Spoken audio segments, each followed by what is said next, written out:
I'll share my slide. आज थोड़ा network issue आ सकता है, mostly using my mobile network, so it might create a little bit problem.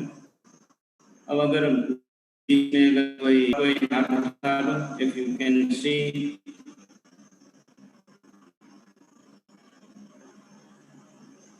is that visible to all? Okay, दिखाई दे रहा है? अनिल दिखाई दे रहा है? आवाज आ रहा है? Okay, will start.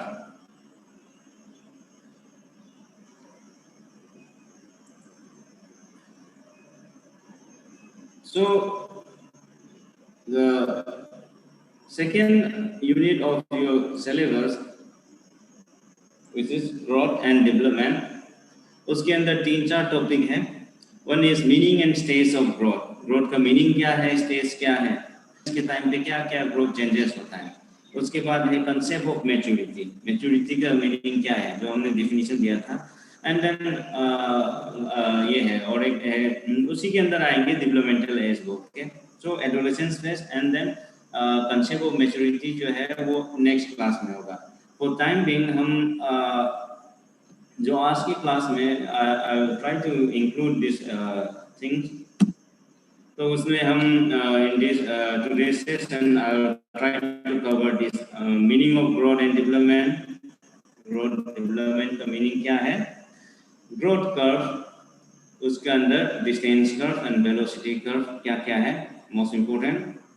Difference between growth and development. Growth और development क्या क्या difference है इसके अंदर, and then some of the principles of growth and development, and then we'll discuss about some of the stages of growth and different factors which are affecting growth and development. And finally, we'll conclude with this application of growth in sports. So let's start with our topic, growth and development.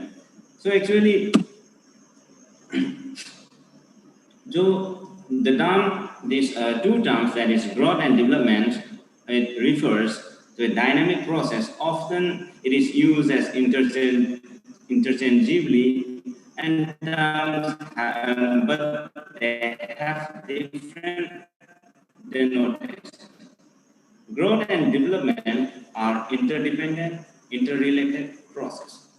तो growth और development जो है वो क्या है कि मतलब same जैसा यूज करता है एलिमेंट. ऐसा है, कोई भी जब ग्रोथ बोलता है डेवलपमेंट साथ साथ बोलता है. तो समटाइम जहाँ मतलब growth and development we use all the time. तो इसका क्या मीनिंग है, दोनों सेम है या नहीं है. समटाइम क्या होता है कि लोग उसको मतलब अननोइंगली यूज कर लेता है, बट एक्चुअली इसका जो टर्मिनोलॉजी है वो डिफरेंट है. इसका है वो सब अभी डिस्कस करेंगे. But for the time being term growth and development जो है वो इंटरचेंजेबली यूज करते हैं, बट इंटरडिपेंडेंट है, इंटररिलेटेड विद ईच अदर.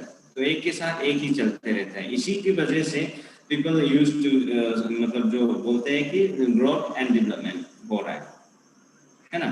तो will discuss the definition of growth and development separately. So अगर ग्रोथ पूछा जाए तो what is the meaning of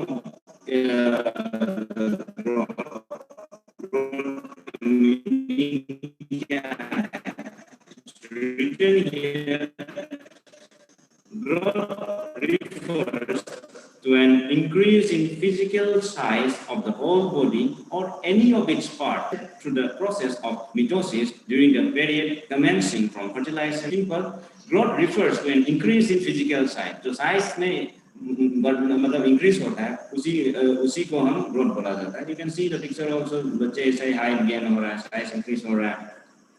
तो ये जो साइज कोई भी पार्ट हो सकता है, होल बॉडी का हो सकता है, एनी ऑफ इट्स पार्ट. इसमें हम 3-4 पॉइंट बताया है. So is just mind this 4 points कि यहाँ पे होल बॉडी और एनी इंक्रीज इन साइज कहाँ पे, होल बॉडी और एनी ऑफ इट्स पार्ट. मतलब कोई भी हाथ पैर, जो भी ट्रंक पार्ट, हेड पोर्शन, जो भी इंक्रीज हो रहा है ना. तो ये जो प्रोसेस है ये कैसा शुरू मतलब कौन सा फंक्शन से होता है, कैसा करते हैं, बाय मल्टीप्लिकेशन ऑफ सेल. मतलब सेल के ऊपर सेल मल्टीप्लाई करके बनते हैं. तो सबसे पहले आपने देखा होगा सिंगल सेल, डबल सेल, उसके बाद मल्टीपल्स ऑफ सेल. तो ये जो पिक्चर है ये सिंगल से डबल से मल्टीपल सेल वो बना रहा है ना.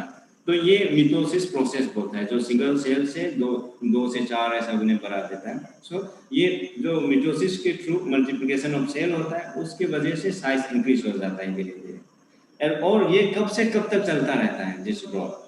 The process of this mitosis during the period commencing from fertilization, जो fertilization से लेके उसका physical maturity तक का जो टाइमिंग है वहां तक ये ग्रोथ चलते रहते हैं। तो इसमें 3-4 पॉइंट याद करना है। Growth is the increase in size by multiple, कब से कब तक? Fertilisation to physical maturity. अभी अपनी वीडियो बंद कर दो, बच्चे बोल रहे हैं आपने जो वीडियो बंद कर दो।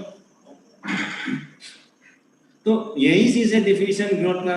तो इसमें आपको 4 पॉइंट बोला है कि increase in size by multiplication of cell और in during the process from fertilization to physical maturity. तो ये प्रोसेस है जैसा फर्टिलाइजेशन से हो रहा है और बच्चे जो है वो मतलब वो हो रहा है, बर्थ हो रहा है, तो वो एक प्रोसेस है ऐसा ही। तो उसके बाद जो ग्रोथ जो है तो simply you can say growth is change in the body shape. Body shape में जो चेंजेस होता है, साइज में जो चेंजेस होता है, एंड क्या होता है लास्ट में जो फंक्शन है, बॉडी फंक्शन है वो चेंज हो जाता है।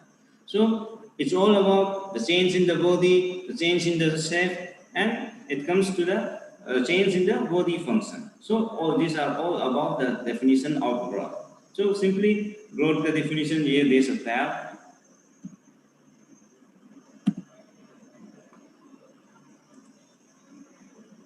ठीक है, and then now let's see. Growth is a quantitative change in a child's body when we measure. जो इसका मतलब है साइज जो चेंजेस हो रहा है इसी वजह से क्वांटिटेटिव चेंजेस। कितना चेंज हुआ मतलब केजी, मतलब 40 केजी, मतलब 3 केजी था 60 केजी हो गया, 7 केजी हो गया, and then height was it's around 110, now it's becoming 120, 130, 140। जो यू कैन सी क्वांटिटी जो है कितना चेंजेस हो रहा है, कितना फर्क पड़ रहा है, you can see that. And then जो इंडिकेशन है, सो क्वांटिटेटिव चेंजेस है, so we can observe some of the indicators of growth जो है वो इंक्लूड करते हैं क्या क्या, जो changes in weight, body weight, change in the body height, and then dentition में बाद में डिटेल में स्टडी होगा। 2 types of dentition, milk teeth बोलते हैं उसको, डिसीडियस और परमानेंट टीथ। ठीक है, तो जो बचपन में दांत टूट जाता है फिर परमानेंट टीथ आ जाता है। सो ऑल दिस जो है वो भी एक पैरामीटर है ग्रोथ को जानने के लिए कि कौन सा दांत जो है, इंसाइजर, कैनिन, मोलर जो भी है वो कब गिरते हैं और कब आता है, अकॉर्डिंगली देखें मतलब जो एज है वो बता सकता है, तो ग्रोथ का इंफॉर्मेशन मिल जाता है। And then 4 is bone size, हड्डियों का जो साइज है उसके हिसाब से वो ये कर सकता है, ग्रोथ को स्टडी कर सकता है कि still chance to increase this और हर हाइट जो भी है उसका एक्सरे उससे लेके देख सकता है कि ये हाइट इंक्रीज होगा कि नहीं। जो मैच्योरिटी स्टार्टिंग में ये होता है, धीरे धीरे डेवलप करने के बाद यहाँ पे आता है लास्ट फाइनली स्ट्रक्चर जो है हड्डी का, जो बोन स्ट्रक्चर है, ये फाइनल ये प्रोसेस। तो जो बोन मैच्योरेशन का जो प्रोसेस है उसको हम ओसिफिकेशन बोलते हैं, ओसा बोन उसी से आया है ओसिफिकेशन। तो ये this are the 4 indicator from which we can observe this growth patterns. तो ये है ग्रोथ का indicator, it's a quantitative change, क्या चेंजेस हुआ वो पता कर सकता है, you can observe it, you can see it. Quantitative मतलब देख सकता है कि उसका वेट बढ़ रहा है, हाइट बढ़ रहा है, you can observe it. Next, so क्या करते हैं कि when this height and weight measurement is plotted against time, a growth curve is obtained. जब आदमी का हाइट हो या वेट हो उसको हम ग्राफ के तौर पे प्लॉट करते हैं मार्किंग करके, तो उसको हम ग्रोथ कर्व बोलते हैं। द ग्रोथ कर्व जो दिख रहा है, जैसा यहाँ पे आप देख सकते हैं, it's height in centimetre, 20-30 centimetre, 50 बढ़ रहा है। एंड देन ये उसका एज है, as in years, 0 to 2 years, 2 years में था, 4 years, 6 years, 8 years, 20 years जो भी है। तो यहाँ पे एक सही टेंटेटिव टाइमिंग दिया हुआ है, this are the infancy phase 0 to 2 years। तो उसका जो सपोज हाइट देख रहा है, हाइट इंक्रीज होते जा रहा है, इस मेल और फीमेल का, मेल ग्रीन फिर adolescence phase, adult phase, ageing phase. तो ये जो है वो एस शेप टाइप का होता है, इसीलिए इसको सिग्मोइड कर्व के नाम से भी जाना जाता है। तो आपके लिए इम्पोर्टेंट यही है कि ग्रोथ कर्व क्या है। सो सिंपली अगर हाइट वेट जो मेजरमेंट है उसको प्लॉट करके ग्राफ में शो करते हैं, that is what we call growth curve. ये बताना है जो चेंजेस हो रहा है वो आप ग्राफ में शो कर रहा है, दैट मीन्स आप ग्रोथ कर्व। उसके अंदर there are two types of growth curve. Growth curve जो है वो दो तरीके का होता है, one is distance curve and another is velocity curve.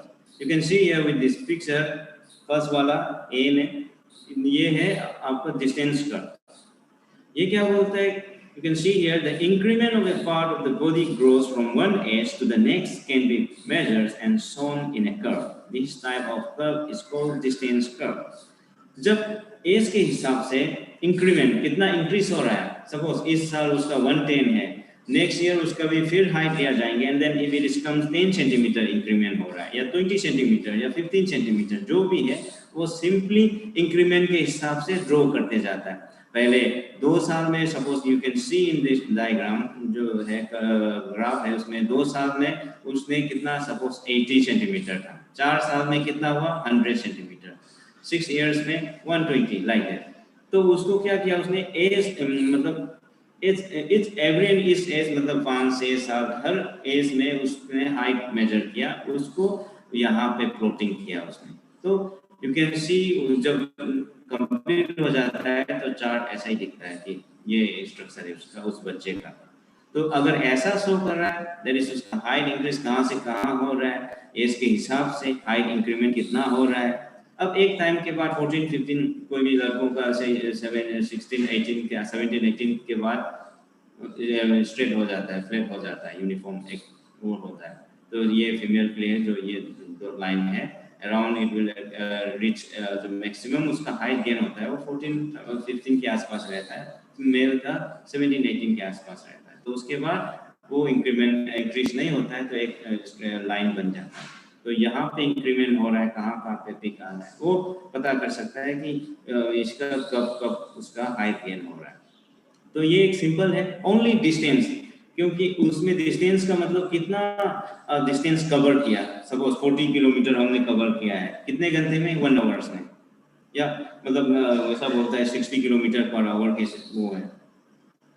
तो कहीं पे भी जाता है बाइक या कार उठा लो फिर कितना घंटे में कितना डिस्टेंस कवर कर रहा है, तो वो वही है कि कितना डिस्टेंस कवर कर रहा है यहाँ पे। तो ये डिस्टेंस मतलब सपोज 40 किलोमीटर या जो भी है हाइट गेन कर रहा है तो वो सिंपली शो कर रहा है कि इतना हाइट उसका है, that is what we call distance curve. And then next is velocity curve, जो वेलोसिटी और आपने जैसा ऐसा ही स्कूल टाइम पे देखा होगा जो velocity, distance by time, rate of growth during the different stages of growth can be obtained from velocity curve. तो ये होता है कि वेलोसिटी आपने सुना ही है, गति रेखा जो बोलता है इसको। तो क्या कितना टाइम पे कितना चेंजेस हुआ है ये बता रहा है कि यहाँ पे क्या हो रहा है कि सेकेंड टाइप जो बी है वो हाइट के ऊपर वेलोसिटी बनाया गया है उसने। तो ये देख सकता है पहले तो इंक्रीज हो रहा था यहाँ पे, अब डाउनफॉल जा रहा है, डाउनफॉल जा रहा है, फिर यहाँ पे एक पिक आ रहा है। तो ये वेलोसिटी बता रहा है कि साल में उसने कितना इंक्रीमेंट हुआ, टाइम के हिसाब से उसने कितना डिस्टेंस कवर किया। तो वो बता के यहाँ पे वेलोसिटी कैलकुलेट करने का फॉर्मूला वही है डिस्टेंस बाय टाइम। तो उसने सपोज यहाँ पे तो स्ट्रेट ओनली डिस्टेंस दिखा रहा है, तो यहाँ पे उसने टाइम के हिसाब से रेटिंग जो वेलोसिटी है वो कैलकुलेट करके मार्किंग किया यहाँ पे। सपोज उसने 60 से तो यहाँ पे देख लो 2 साल से 4 साल का क्या देखेंगे, उसने 80 से 100 है, तो डिस्टेंस कितना हुआ 20 में 20 सेंटीमीटर इंक्रीज हुआ है।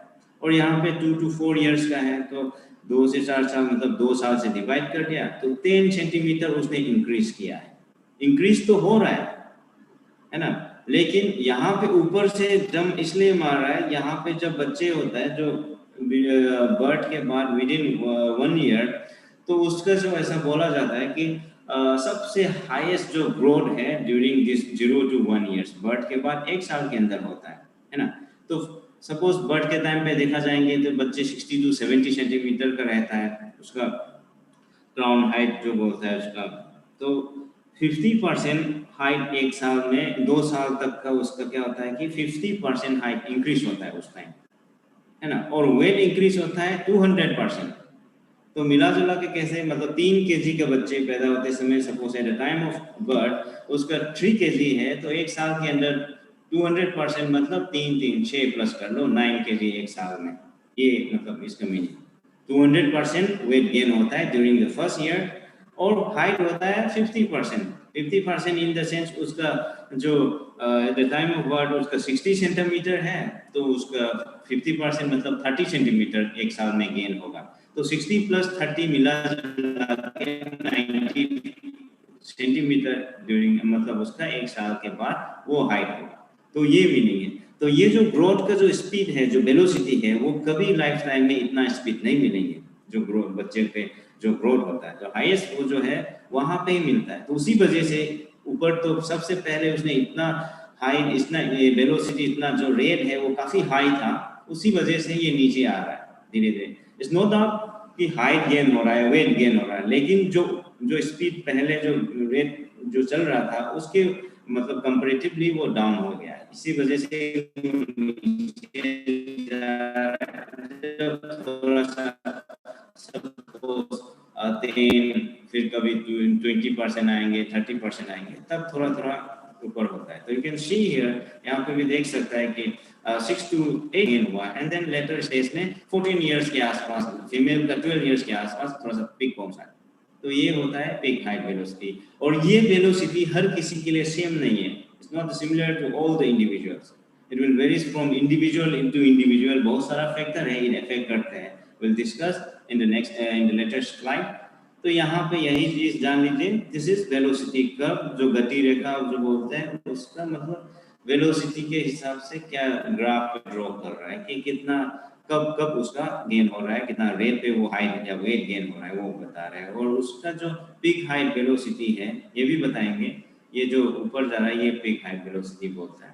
एक टाइम तो यहाँ पे आ जाता है ड्यूरिंग द फर्स्ट ईयर्स, उसको तो काउंट नहीं करता एडोलेसेंस फेज या पीक हाइट वेलोसिटी, जो 1-2 साल के अंदर तुरंत उसका जो हाइट गेन होना शुरू हो जाता है वो।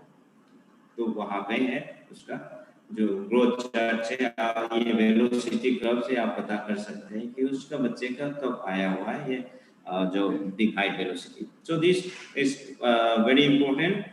आप ग्रोथ कर्व का डेफिनेशन देख लीजिए, डिस्टेंस कर्व का definition. While giving the definition you have to give this जो ग्राफ है ये भी ड्रॉ करना पड़ेंगे सिस्टमेटिकली, एज और हाइट देख के, ठीक है, ये इंपॉर्टेंट है।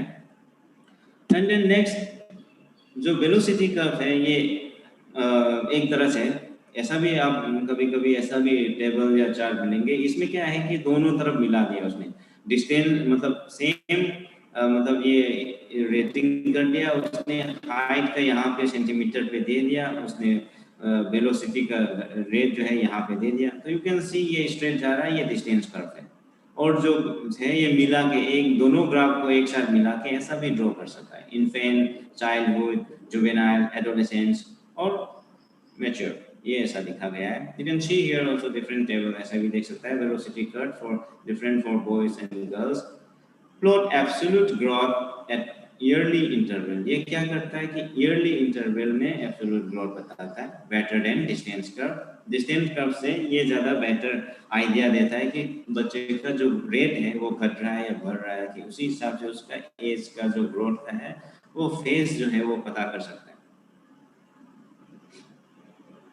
Timing of growth sprouts much more evident, इससे टाइमिंग ग्रोथ स्पर्ट जब यहाँ आएंगे पिक पहुंचने शुरू हो जाएंगे तब पता चल जाएंगे इसका इस एज रेंज में उसका ग्रोथ स्पर्ट होने वाला है। सो फ्रॉम अकॉर्डिंगली जो भी है हम स्टेप ले सकता है, ट्रेनिंग, न्यूट्रिशन, जो भी फैक्टर है, साइकोलॉजिकल फैक्टर जो भी चेंजेस होता है, तो टीनेज का जो इशू है वो सब हैंडल कर सकता है उस टाइम में। तो this is velocity curve. So now let's see development का क्या है मीनिंग। सो ग्रोथ का तो डेफिनेशन दे दिया है, So you can see development refers to a progressive increase in skill and capacity of function. So development का मतलब है एक progressive way पे जो increase होना, उसमें क्या होता है कि skill और capacity of function और capacity को increase करना progressive way में, उसको development बोलते हैं. So you can see in the picture, ये जो video इसका GIF फाइल है उसमें भी देख सकते हैं बच्चे चल रहा है, बैठ रहा है, खेल रहा है, ये उसका skill improvement हो रहा है. Function जो है. Development is the capacity and skill of a person to adapt to the environment. Development का meaning वही है कि capacity और उसका skill जो है वो environment के हिसाब से adapt कर पा रहा है कि नहीं है. Development is the behavior aspect of growth. Growth का behavioral aspect है ये growth. Development is the qualitative changes in the child's functioning. यहाँ पे qualitative बोल रहा है. एक तो quantity कितना, यहाँ पे quality. क्वालिटी मतलब क्वालिटी ऑफ लाइफ, क्वालिटी जो चेंजेस हो रहा है उसका जो सपोज कोई पहले बच्चे पढ़ने में मतलब पेन पकड़ते हैं बट जो प्रिसीजन उसका जो लिखने का वो नहीं होता है, धीरे धीरे हैंडल होके वो ABCD लिखने लगता है, फिर उसका हैंड राइटिंग सुधरता है. जो वो स्किल और फंक्शन जो कैपेसिटी है वो एग्जांपल है क्वालिटी का. It includes psychological, emotional and social changes which can be measured through observation. तो ये मतलब ऑब्जर्व नहीं कर सकता है, ये बस मतलब ये मेजर नहीं कर सकता है, ओनली यू कैन मतलब उसको फील कर सकता है, मेजर थ्रू ऑब्जर्वेशन के हिसाब से. उसको मेजर करने के लिए कोई इक्विपमेंट का मतलब है ही नहीं. You can observe through it the change in the psychological pattern, emotional and social changes को वो जो है सीख रहा है, बदल रहा है, उस चीज से आप उसको ये कर सकते हैं उसका. तो growth and development are considered together. मतलब ग्रोथ एंड डेवलपमेंट जो है वो एक साथ कंसीडर करता है because the child grows as well as develops simultaneously. जब बच्चे जो होता है ग्रोथ एंड डेवलपमेंट जो है वो एक साथ क्यों मतलब हमेशा साथ साथ में बोला क्यों जाता है, बिकॉज जो चाइल्ड जब ग्रोथ होता है, ग्रोथ बढ़ते हैं, साथ ही साथ डेवलपमेंट भी चलते हैं. जैसे उसका पहले वैसा ही थोड़ा सा ऐसा ही उठने शुरू कर जाता है, फिर बैठने शुरू, फिर नकल वॉक, फिर स्टैंडिंग विद सपोर्ट, उसके बाद जंपिंग, वॉकिंग, ये सब शुरू हो जाता है. तो उसके लिए क्या होता है कि उसका एडाप्टेबिलिटी टू द एनवायरनमेंट, उसका जो सेंस, उसका जो होता है कि साइकोलॉजिकल इफेक्ट, उसका जो मैच्योरिटी ब्रेन डेवलप होते जाता है. तो मतलब सारी साथ उसका जो लोअर पार्ट का, हार्ट का, पैर का, जो ब्रेन का, वो सब साइज इंक्रीज होना शुरू हो जाता है. So these are all related. इसी वजह से ग्रोथ और डेवलपमेंट साथ ही चलते हैं बच्चों में. फॉर एग्जाम्पल लिखा गया कि infant muscles, bones and nervous system must grow up to a certain point before the infant start to sit up and walk. तो कुछ मसल हो गया, बोन हो गया, नर्वस सिस्टम जो भी है वो डेवलप करना पड़ेंगे कुछ हद तक. बच्चों को अगर बैठना है या वॉक करना है, उसके मतलब उसके बाद वो कर सकता है जो भी एक्टिविटी है. Growth generally take place during the first 20 years of life. यहाँ पे 20 years लिखा है, 20 साल के अंदर तक ग्रोथ हो सकता है. डेवलपमेंट कंटिन्यू आफ्टर दैट, और डेवलपमेंट जो है वो कंटिन्यू भी हो सकता है अकॉर्डिंग टू हिज एक्सपीरियंस. कोई भी नया चीज मिल गया, सीख लिया, कोई भी किताब पढ़ लिया, सीख लिया, कोई इन्फॉर्मेशन आ गया मैगजीन के लिए. तो डेवलपमेंट ऐसा चीज है कि लाइफ लॉन्ग चलते रहेंगे, सीखने में कहीं से मिल जाएंगे एक्सपीरियंस के थ्रू. तो वो सब चीजें हैं डेवलपमेंट में. So let's see some of the points which are very important for your exam. So growth and development में काफी बार आते हैं एग्जाम में. So आप growth and development के difference के बारे में 4-5 point you can write from here also. तो growth मिला जुला के जो है meaning, growth refers to increase in size or other bodily changes which can be seen, जो दिखाई देता है. Development refers to the outcome of functioning of organs. Organ का functioning वो है, a capacity of function जो बोल रहा था. Growth is external in nature. Growth जो है वो external, कितना height हो रहा है, weight हो रहा है, internal organ change हो रहा है, तभी तो उसका size बढ़ रहा है. तो you can external in nature है ये. Development is internal in nature and we can only feel it. इसको हम feel ही कर सकते हैं. बच्चे होशियार हो गया है ना, तो वो दिखा नहीं सकता है होशियार हो गया वो के कुछ चीजें, तो बस ये फील कर सकते हैं. Growth refers to a particular part of the body. कुछ particular part का भी हो सकता है. Development implies the body as whole. क्योंकि ग्रोथ के प्रोसीजर में आपको बताएंगे कभी लेग ज़्यादा मतलब इंक्रीज हो रहा है कंपैरेटिवली, फिर उसके बाद फ्रंट पोर्शन ऐसा आ रहा है, तो ये स्टेज अलग अलग होता है. तो ग्रोथ तो कभी कभी एक पार्ट का भी हो सकता है, पर डेवलपमेंट जो है मिला जुला के होल बॉडी पार्ट का है. ग्रोथ इज क्वांटिटेटिव, क्वांटिटी बता सकते हैं. डेवलपमेंट इज क्वालिटेटिव, क्वालिटी पे काम करता है.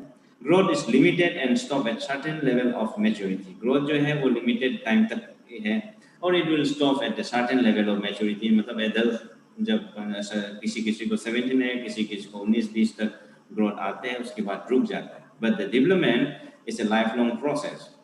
ऐसा बोलता है फ्रॉम वूम टू टॉम, जब तक है वो डेवलपमेंट हो सकता है. Growth is a part of development and narrower term, whereas development is wider and comprehensive term. ये ज़्यादा broadly बोलते हैं. ये है development. Growth can be measured or observed by unit of measurement. Suppose I measure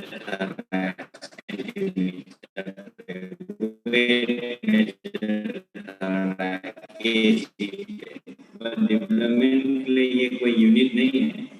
Development can be observed or watched by measure नहीं कर सकते उस चीज को.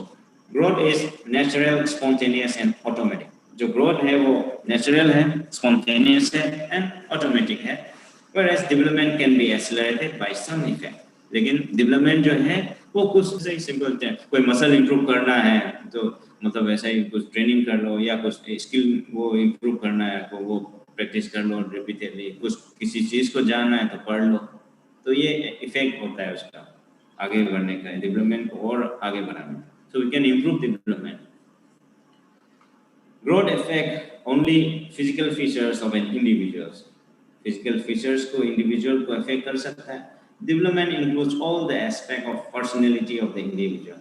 ऑल एस्पेक्ट जो है पर्सनैलिटी वो करते हैं उसके अंदर. Growth may or may not bring development. Growth जो है वो डेवलपमेंट ला भी सकता है, नहीं भी ला सकता. But development is also possible without growth. Development के अलावा ग्रोथ भी हो सकता है, ग्रोथ के अलावा डेवलपमेंट भी हो सकता है, और डेवलपमेंट के अलावा ग्रोथ भी हो सकता है. इंटरडिपेंडेंट है, interdependent है in some case, but in some case you can observe this rare case also. ये बता रहा है. So these are some of the few points regarding difference of between growth and development. 4-5 points you can write. यहाँ से आप 4-5 point याद करके लिख सकते हैं जो आपको सही लगे. Now let's see the principles of growth and development.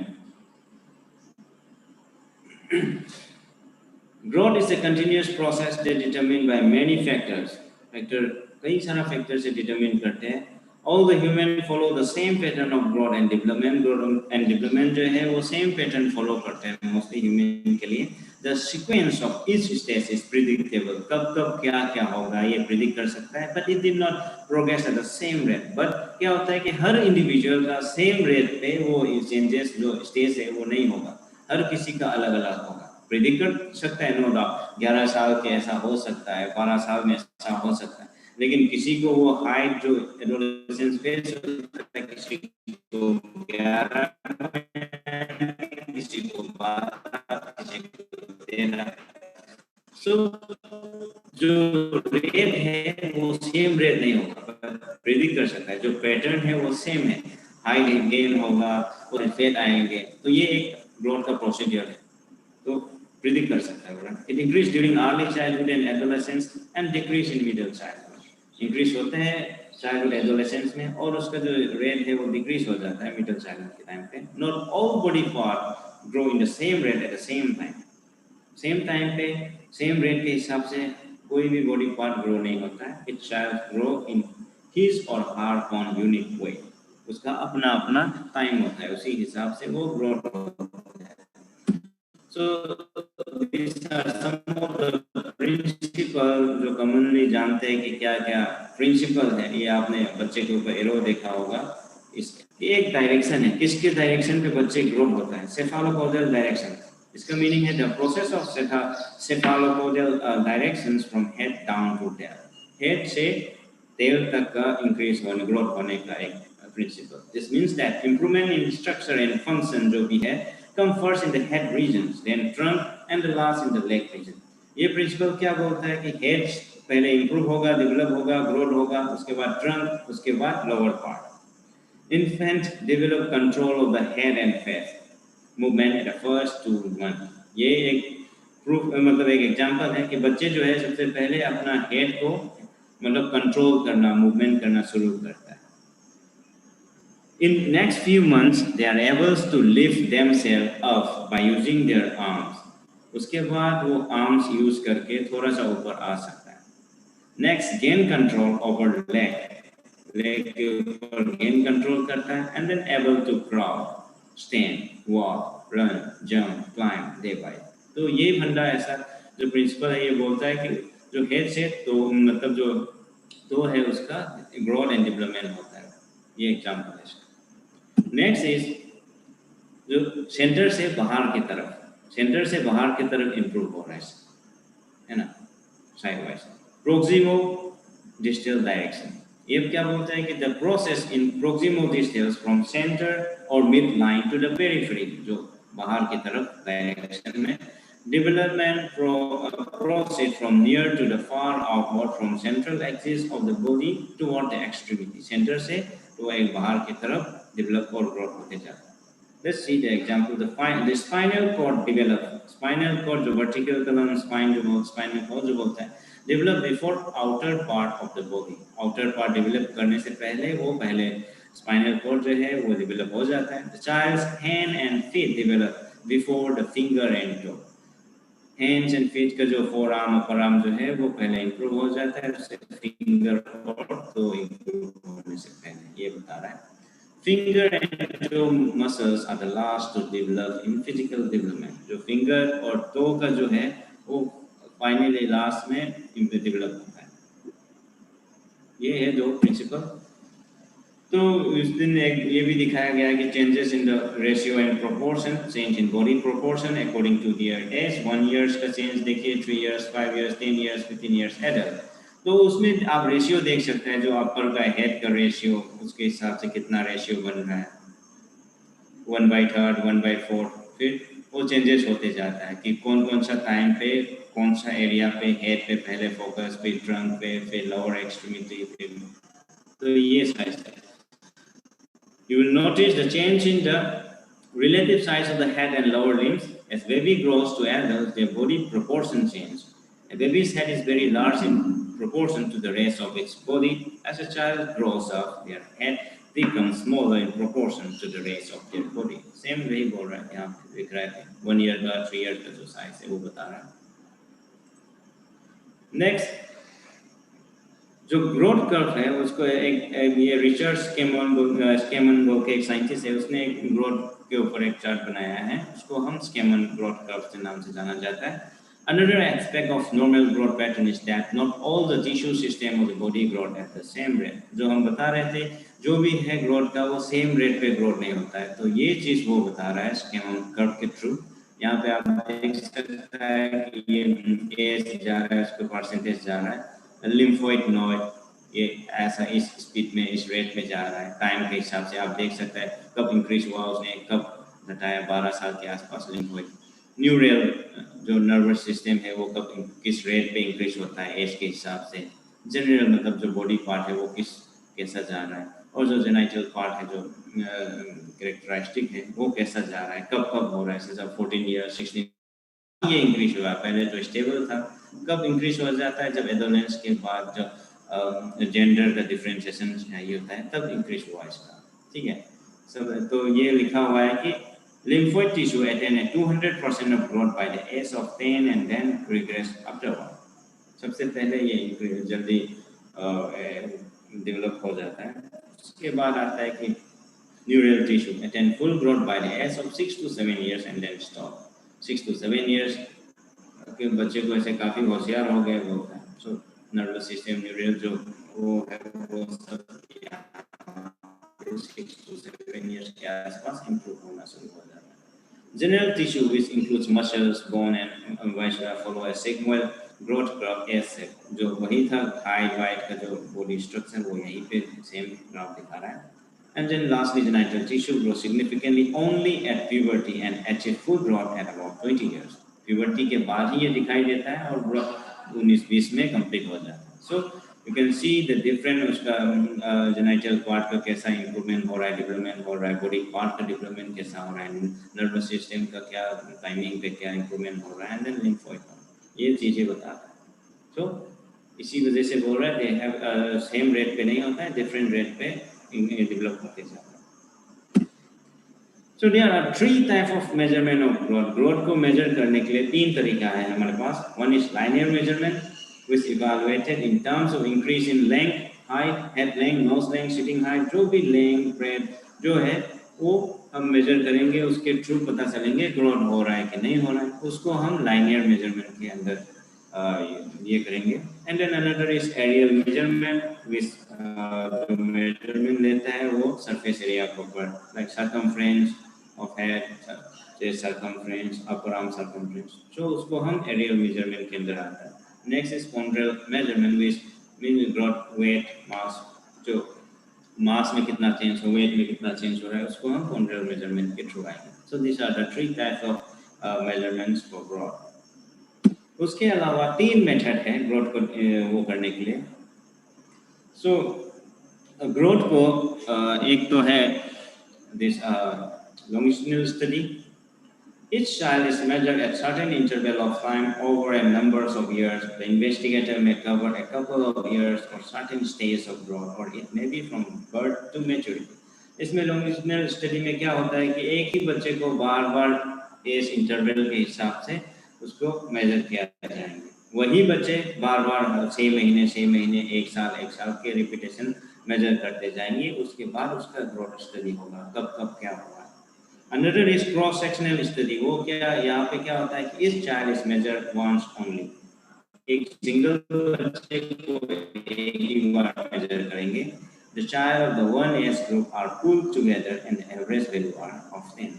हर 5 साल का बच्चे मतलब 50-100 बच्चे इकट्ठे करेंगे, उसका एक बच्चे का हाइट देंगे, फिर बाद में 5 साल का जो है वो सेपरेट. अच्छा इसके एवरेज वैल्यू निकालेंगे, 5 साल का बच्चे का इतना हाइट है. वैसा ही 6 इयर्स का भी उसके 50-100 आदमी बच्चे जो इकट्ठे करेंगे and then will take the height. उसके बाद 6 इयर्स का एवरेज ये है. तो वैसा करके एक स्टडी होता है, मतलब एक बार एक बच्चे का एक बार एक मेजरमेंट एंड देन उसके एवरेज वैल्यू से उसका जो कम्युनिटी है, जो पॉपुलेशन है, उसका ग्रोथ चार्ट बनाएंगे कि बच्चों को 5 साल में इतना होता है, 6 साल में इतना हाइट होता है, 7 साल में इतना, वो बताता है.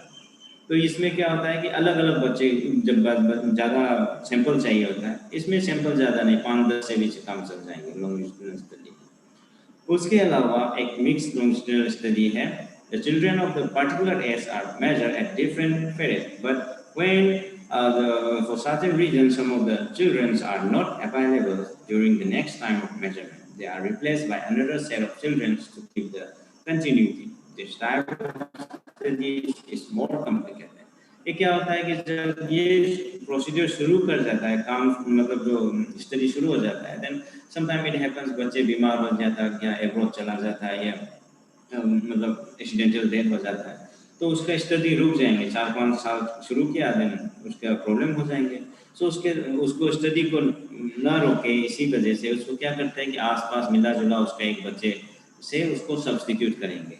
तो ये मिक्स लॉन्गिट्यूडिनल स्टडी बोलता है कि सब्जेक्ट जो था वो अवेलेबल नहीं है, उसके वजह से दूसरा सब्जेक्ट को रख दिया कि उसके नाम. सो दिस इज वेरी कॉम्प्लिकेटेड है, उसके ऊपर काफ़ी सारा डिबेट है, तो ये बहुत मुश्किल है करना. बट मोस्टली वी आर हर कोई यूज़ करते हैं this simple method cross sectional study. Time consumption कम है इसमें, बस थोड़ा सा लेबर लगता है, मैन पावर चाहिए होता है, सैंपल इकट्ठे करने हैं आपको. सो आपको इंस्टेंट रिपोर्ट भी देंगे, तो ये सबसे सक्सेसफुल और यही यूज़ करते हैं सब ग्रोथ स्टडी करने. So this are the 3 methods for studying growth and development.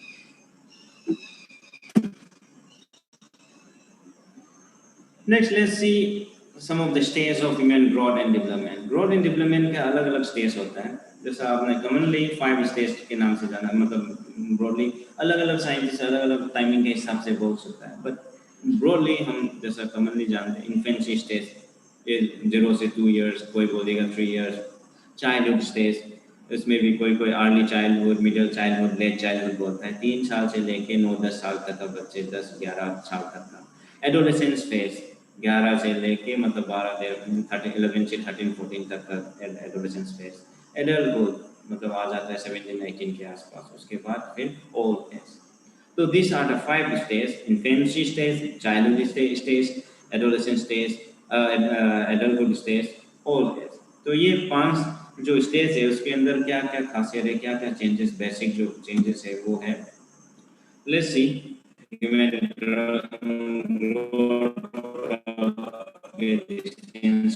के हिसाब से दिखा रहे हैं हम बच्चे क्या चेंजेस हो रहा है ड्यूरिंग दिस स्टेज। कोई infancy stage 0 to 3 years, very high this rapid growth rate यहाँ पे उसका, तो इसीलिए यहाँ पे rapid growth rate लिखा हुआ है। उसके बाद नेक्स्ट स्टेज जो है चाइल्डहुड, उसमें थोड़ा सा धीमा पड़ जाता है जो ग्रोथ रेट है। यू कैन सी यहाँ पे पिक पकड़ रहा था, फिर धीरे से स्लोप हो गया डाउन। तो उसी वजह से इंक्रीज तो हो रहा है, no doubt, high rate increase हो रहा है, लेकिन जो रेट है वो कम होती है। Slow growth rate childhood 3 to 13 years। ये जो 3 साल से 13 है, ये थोड़ा वेरिएशन मिलेंगे आपको अलग अलग किताब के हिसाब से। कोई 11, 12, 12, 13, तो जस्ट एक ब्रॉड आइडिया के लिए हमने 3 to 13 ईयर्स लिखा है। नेक्स्ट स्टेज जो है उसमें एडोलेसेंस फेज जो है, उस टाइम रैपिड ग्रोथ रेट होता है। उस टाइम भी एक तो 0 to 3 ईयर इन्फेंसी स्टेज में रैपिड ग्रोथ और एडोलेसेंस फेज में rapid growth rate. And then this adulthood, उसमें क्या होता है कि मिनिमम या तो पहुंच गया उसका जो हाई पहुंचना है, उसके बाद ये मिनिमम ग्रोथ रेट मतलब एकदम यूनिफॉर्म एकदम स्टेबल हो जाता है। उस time growth rate is minimal, growth becomes constant, एक जगह कांस्टेंट हो जाता है। Stop except for certain part of where high hair nail and skin के अलावा जो ग्रोथ होता है वो बंद हो जाता है। नेक्स्ट ऐसा ही नेगेटिव होता है, बट नेगेटिव नहीं होता है, बट जस्ट फॉर टाइम मतलब उसके लिए ऐसा ही ग्रोथ हो नहीं रहा है, तो ऐसा ही ग्रोथ रेट जो है वो डिक्रीज हो जाता है। Size will start to decrease. Body tissue क्यों डिक्रीज हो जाता है जब एज होने के बाद 60-65 के बाद, तो बॉडी टिश्यू जो है वो break down faster than they can be repair. जो बनावट जो सेल बनते हैं वो बनना बंद हो जाता है, एंड देन उसके ब्रेकडाउन शुरू हो जाता है। So this is the reason that height shrink हो जाता है, कम हो जाता है, वेट कम हो जाता है, बोलता है, तो उसी वजह से ग्रोथ डिक्रीज हो जाता है। तो ये था उसका स्टेज के हिसाब से क्या क्या हाई ग्रेड है, कब कब क्या इंक्रीज होता है। And then this are the growth curve of male and female. Male और फीमेल के हिसाब से क्या वेरिएशन आता है, कब कब क्या चेंजेस होता है। लेट्स सी, बॉडी मास हम बता रहे हैं इधर में, male and female they we have the same growth rate. जब इन्फेंसी स्टेज में दोनों का सेम रेट होता है। उसके बाद चाइल्डहुड स्टेज में क्या होता है कि growth rate of male is little bit higher than the female child. Male जो बच्चे हैं वो फीमेल का उम्र का बच्चे से थोड़ा सा हाइट में या वेट में गेन होते हैं, हायर साइड में रहता है उसका growth rate. And in early adolescence phase में ये देख सकता है कि growth rate of female teenager is faster than the male teenager. तब फीमेल जल्दी ग्रोथ रेट जो है वो हाई हो जाता है, ग्रोथ रेट जो है। Female teenager is puberty faster than the male teenager. Female teenager is taller and heavier than the male teenager of the same age. तो इस टाइम पे फीमेल जो है उसका ग्रोथ रेट हायर साइड में जाता है अर्ली एडोलेसेंस फेज में। उसके बाद मिडिल आते हैं, मिडिल एडोलेसेंस फेज। उसके बाद आता है लेट एडोलेसेंस फेज। तो लेट एडोलेसेंस फेज में क्या होता है कि लड़कों में जो मेल टीनेजर है उसमें प्यूबर्टी स्टार्ट हो जाता है। Puberty start to begin in male teenager, growth rate of male teenager increase and become faster than the female teenager. उसके बाद मेल कोप अप कर लेता है, उसको फिर कैचअप कर लेता है। Male teenager are taller and heavier than the female teenager. तो ये चार्ट जो ग्राफ जो देख रहा है, मैं पहले यहाँ पे थोड़ा सा डोमिनेंट फीमेल चल रहा है, उसके बाद हाइट पकड़ लिया and then it will increase. तो फीमेल का स्ट्रक्चर ये 16 के आसपास मोर और लेस स्टेबल हो जाता है। So these are the changes during adolescence phases. Now let's see some of the factors which are affecting growth and development. काफी सारा फैक्टर है जो ग्रोथ को डेवलप करता है। कोई भी पूछ लेंगे हाइट क्यों गेन नहीं होता है, मेरा फादर इतना अच्छा खा रहे हैं हमको नहीं होता है, नहीं तो उल्टा बोलेंगे उसका फादर को तो इतना हाइट नहीं, बच्चे का हाइट हो गया। तो बहुत सारा फैक्टर है। तो let's see some of the factor which are affecting growth and development. Growth and development of children depends on both internal and external environmental factor। Internal भी एक्सटर्नल भी दोनों इफेक्ट करता है इसके अंदर। Let's see first hereditary factor। hereditary which is the transmission of physical characteristic from parents to children through gene। hereditary मतलब gene के through parent अपने बच्चे को ट्रांसफर करता है जो जीन, उसको हम hereditary बोलते हैं। It influence all aspects such as height। यही इन्फ्लुएंस करते हैं कि बच्चे का हाइट क्या होना चाहिए, वेट क्या होना चाहिए, उसका इंटेलिजेंस का aptitude level as well as disease and condition. ये तो सुना होगा इतना उसका हाइट इतना है तो उसका बच्चे का भी इतना ही होना है। अब हम पढ़े लिखे थे तो बच्चे भी ऐसा ही हो गया।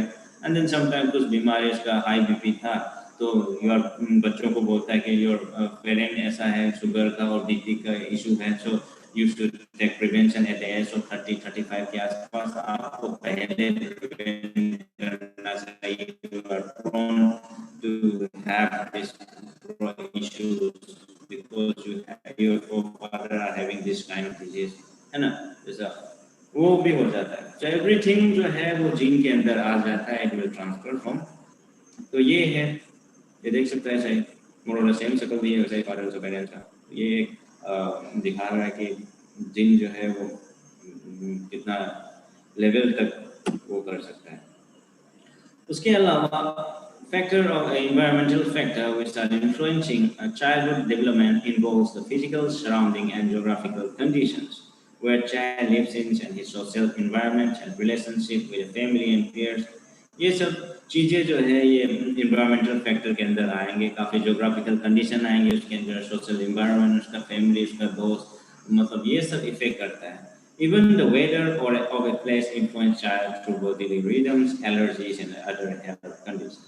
कुछ जगह पे उसको एलर्जी हो रहा है या एडजस्ट नहीं हो पा रहा है, एनवायरनमेंट सूट नहीं कर रहा है, तो उसका ग्रोथ में भी असर पड़ जाता है। काफ़ी बीमार होता रहेंगे, बीमार होने से क्या होता है कि जो ग्रोथ हार्मोन है वो सिक्रेट नहीं करेंगे, तो उसका इनडायरेक्टली इन्फ्लुएंस होता है।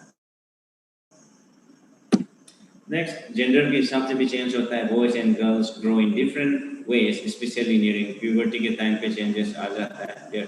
टेम्परामेंट also very different हो जाता है उसका temperament, making them so interest in different thing. अलग अलग चीज़ों में इंटरेस्ट लेना शुरू हो जाता है, उसी वजह से उसका भी असर कर देता है डेवलपमेंट और ग्रोथ में।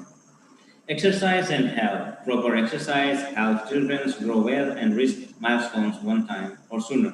Exercise, very basic things। Exercise also keeps them healthy and fight off disease by strengthening the immune system। So during this growth थोड़ा एक्सरसाइज करना जरूरी है, सो दैट स्ट्रेंथन हो जाए, डिजीज से प्रूव हो जाए, इम्यून सिस्टम इम्प्रूव हो जाए। तो ये चीज़ें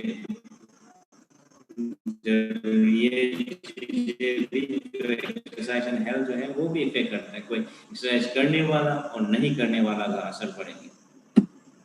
सो hormonal influence जो है, the timely functioning of hormones is critical for normal physical growth and development in children। hormonal जो secretion जो है वो भी काफ़ी हद तक वो इसका इन्वॉल्व होता है कि ग्रोथ को प्रिडिक्ट करने के लिए। imbalance in the hormone secreting glands can result in growth defect। growth defect भी हो सकता है, behavior problem भी हो सकता है, disease भी हो सकता है। तो तीन हार्मोन है, pituitary and adrenal and thyroid, ये तीन चीज़ें ग्रोथ हार्मोन के अंदर काम आते हैं। तो यही चीज़ें अपने ग्रोथ को जो ड्यूरिंग द एडोलेसेंस थीनेस में ये बहुत सारा रोल प्ले करते हैं इसके अंदर। Another is socio economic status. Socio-economic status। The socio-economic status of a family determines the quality of the opportunity a child gets। Well-off family can afford special aid if the kid needs। जो financially strong है, जो economically good condition है, वो अपने बच्चों को look after कर सकते हैं, अच्छे खासा timely good food, good education, good awareness, healthy and hygiene way में रख सकता है, तो उसका असर पड़ जाता है उसमें। और in the other sense family influence में क्या होता है कि positive growth is seen when family invest time. जब फैमिली इन्वेस्ट टाइम इन्वेस्ट करते हैं बच्चों के साथ, energy and love in their child's development, तो चाइल्ड डेवलपमेंट में हेल्प करता है। और उसके अलावा उसके अपोजिट में व्हेन फैमिली अब्यूज और neglect children like this they become individual who have poor social skill, तो उसका डेवलपमेंट में भी असर पड़ जाता है। बच्चों को अगर फैमिली कंडीशन ठीक नहीं है, ज़्यादा लड़ना घर में ऐसे चलते रहते हैं, तो उसका असर पड़ता है बच्चों के ऊपर। जो एक्चुअली जो है जो खाने पीने का मन नहीं करेंगे, एंड देन जो उसका जो हार्मोन सिक्रेट करना था उस टाइम नहीं करेंगे, उसका डेवलपमेंट प्रोसीड्यूर कम हो जाएंगे। ग्रोथ एंड डेवलपमेंट में उसका भी कहीं लेवल तक वो इफेक्ट करते हैं उस चीज़। सबसे important thing nutrition. Malnutrition can cause deficiency. जो प्रॉपर न्यूट्रिशन से क्या क्या हो सकता है, disease that affect growth and development का, अफेक्ट मेल नोरिश बच्चों का आपने देख सकता है कि ग्रोथ एंड डेवलपमेंट का। Overeating can lead to health problems in the long run like obesity. ज़्यादा खाना भी सही नहीं है, it will create like obesity, diabetes and heart disease, ये इशू पैदा कर सकता है। सो न्यूट्रिशन, ग्रोइंग चिल्ड्रन जो है needs carbohydrate to supply energy to their daily activity. Carbohydrate चाहिए होता है ग्रोइंग चिल्ड्रन को। This energy can also come from fat, जो एनर्जी है वो फैट से भी मिल सकता है, because fat provide twice the amount of energy supply by carbohydrate. Fat जो है 2 गुना एनर्जी देता है कार्बोहाइड्रेट से। Protein are needed for the information of strong bone and teeth. Protein चाहिए बॉडी में बच्चों को स्ट्रॉन्ग बोन और टीथ के लिए। Lastly, learning and reinforcement. Learning builds the child up mentally, emotionally, and socially, so they operate a functional individual. सीखना एक काफ़ी ज़रूरी हो जाता है। सीख के तो वो अपना मेंटली कंडीशन, जो इमोशनली सोशली जो कंडीशन है वो है उसको एडजस्ट कर सकता है, अडाप्ट कर सकता है, हैंडल कर सकता है, कंट्रोल कर सकता है। एंड देन साथ ही साथ रीइंफोर्समेंट, जो सीखा है उसको फिर यूटिलाइज करना, उसको अप्लाई करना। Is when an activity is repeated and refined to solidify the lesson plan. बार बार बच्चे क्या करता है, रीइंफोर्समेंट लिख रहा है एबीसीडी, धीरे धीरे उसका सेम लाइन पे लिखना सीखता है, फिर उसका हैंडराइटिंग सुधरते जाता है। तो reinforcement in other case practice is necessary. So these are some of the factors which are affecting growth and development. Although nature contributes much more to the growth and development of children, we should pay close attention to child's nutrition and exercise level, as these two play an important role in promoting child's timely and healthy growth and development.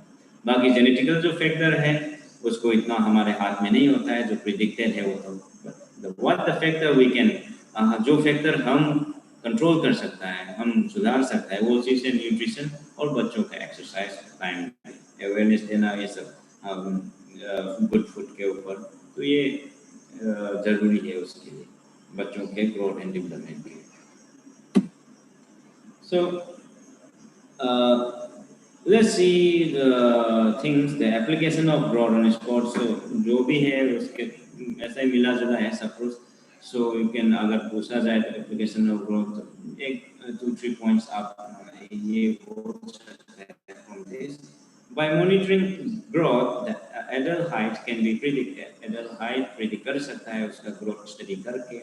Help in talent selection. Talent selection में help कर सकता है बच्चे का height कितना जाएंगे according to height और weight और उसका मसल के हिसाब से कौन सा गेम में सही होगा, एथलेटिक में सही होगा या जिम्नास्टिक में होगा या वॉलीबॉल बास्केटबॉल में डालें या स्ट्रिंग गेम पावर गेम में डालें। सो वे टैलेंट सिलेक्शन के टाइम पे काम आएंगे। Helps to understand nutritional status. Nutritional status के बारे में अंडर नोरिश है या मेल नोरिश है या ओवर नोरिश है, ये सब बारे में उसको डाइट प्लान क्या है उसका स्टेटस जो है वो जान सकता है ग्रोथ स्टडी करके, एंड इसको मॉनिटर कर सकता है। Help to understand the related factor determining performance of particular sport. वैसा ही related factor इस particular sport के ऊपर से जान सकता है। Useful for interpretation of strategy for coaching and training और coaching का उसके अंदर भी मतलब हम यूज़ कर सकता है, लाइक उसका हाई वेट एडोलेसेंस फेज है तो कैसा ट्रेनिंग देना चाहिए, कौन सा फूड हैबिट देना चाहिए, तो ये सब जो है प्लानिंग में, ट्रेनिंग और कोचिंग में यूज़ कर सकते हैं अकॉर्डिंग उसका। मेल और फीमेल का अलग अलग टाइमिंग का ये हो जाता है वेरिएशन, ट्रेनिंग सेम नहीं अलग अलग देना पड़ेंगे या इंडिविजुअल टू इंडिविजुअल वेरिएशन होता है। It should not be like that. अभी 10 साल का बच्चे भी वही ट्रेनिंग करे, 12 साल का बच्चे भी वही ट्रेनिंग, 15 साल का भी वही ट्रेनिंग, ऐसा तो होते नहीं। तो वो एज के हिसाब से, ग्रोथ के हिसाब से उसका जो लेवल ऑफ ट्रेनिंग, जो स्किल इम्प्रूवमेंट, वो टाइमिंग अलग अलग होता है। तो इट विल हैव, अगर ग्रोथ एंड डेवलपमेंट के बारे में आपको आइडिया है तो उसका अकॉर्डिंगली उसका कोचिंग प्लान बना सकता है। Help to understand the effect of sport activity, effect पता कर सकता है कि स्पोर्ट एक्टिविटी के ऊपर उसके ग्रोथ क्या क्या इफेक्ट हुआ है।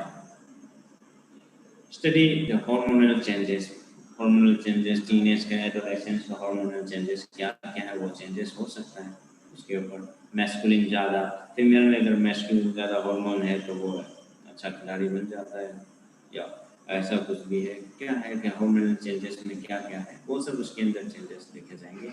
मेल में भी ज़्यादा मैस्कुलिन है तो ज़्यादा मस्कुलर होता रहता है, तो वैसा गेमों में जो कॉम्पिटिटिव टाइप या मस्कुलर पावर टाइप वो गेम में अच्छे रहते हैं। तो हार्मोनल का जो चेंजेस है कब क्या क्या होता है, इम्बेलेंस भी होता है हार्मोनल, तो उसका भी साइड इफेक्ट आता है, तो वो सब चेक करते हैं। Study the human mechanism and human variation, ये तो ऐसा ही बताया गया है, ह्यूमन वेरिएशन एंड मैकेनिज्म तो क्यों डिफरेंस है, अलग अलग होता है, तो अकॉर्डिंगली देखना पड़ेगा इंडिविजुअल टू इंडिविजुअल।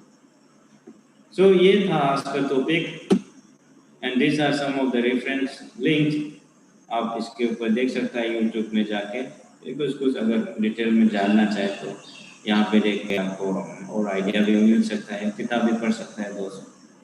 तो ये रहा आज का। So with this I would like to thank you all. Thank you for your present listening. I'll stop sharing.